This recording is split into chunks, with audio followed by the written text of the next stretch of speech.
Prime minister স্যারের নির্দেশনায় আমরা ইতিমধ্যে বেশ কিছু ইন্ডাস্ট্রি অ্যাসোসিয়েশনের সাথে কাজ করা শুরু করেছি। সে এফবিসিসিআই, ডিসিসিআই, বিজিএমএ, বিকেএমএ, অন্যান্য যত ট্রেড বডি আছে ওনাদের সাথে আমরা কথা বলছি। আমাদের মূল উদ্দেশ্য কারিকুলামটাকে ডেভেলপ করা, সেখানে যেন প্র্যাকটিক্যাল এলিমেন্ট আসে, তার পাশাপাশি ইন্ডাস্ট্রি একাডেমিক কোলাবোরেশন গড়ে তোলা।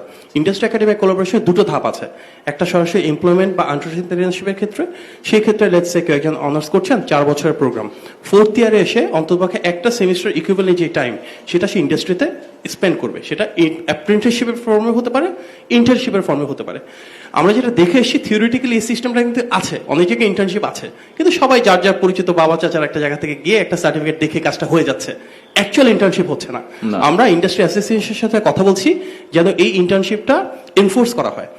এর পাশাপাশি অ্যাপ্রেন্টিসশিপ যেসব ফ্যাক্টরি দিবে, যেসব কোম্পানি দিবে, ওনাদেরকে আমরা কিছু ইনসেন্টিভ দিব, সুযোগ সুবিধা দিব, ট্যাক্সের ক্ষেত্রে কিছু বেনিফিট দিলে স্বাভাবিকভাবেই এই যারা এমপ্লয়ি আছে পলিসি লেভেলে, জি স্যার, পলিসি লেভেলে, জি স্যার, ট্যাক্স কমানো খুব মুশকিল হবে। তো ওখানে স্যার অলরেডি স্যার কথা হয়েছে স্যার, এবার অন্যান্য ফর্মেট তো ওভাবে ওনারা জানিয়েছেন যে মোটামুটি ভাবে নেশন ওয়াইড, কারণ সংখ্যাটা তো অনেক বড়, অ্যাপ্রেন্টিসশিপ এবং ইন্টার্নশিপ যদি আমরা সবাইকে দিই, সেভাবে ইন্ডাস্ট্রির সাথে কাজ হচ্ছে, যারা রিসার্চের কাজ করছেন সেখানে ইন্ডাস্ট্রি একাডেমিক কোলাবোরেশন নিয়ে কথা হচ্ছে, কিভাবে আমরা একটা ইকোসিস্টেম তৈরি করতে পারি যেখানে লোকাল যে ইন্ডাস্ট্রি বা কোম্পানি আছে তার সাথে পাবলিক রিসার্চ ইনস্টিটিউট এবং ইউনিভার্সিটিগুলো সবাই একযোগে যে কোনো একটা বাস্তব ভিত্তিক সমস্যাকে সমাধান করতে পারে।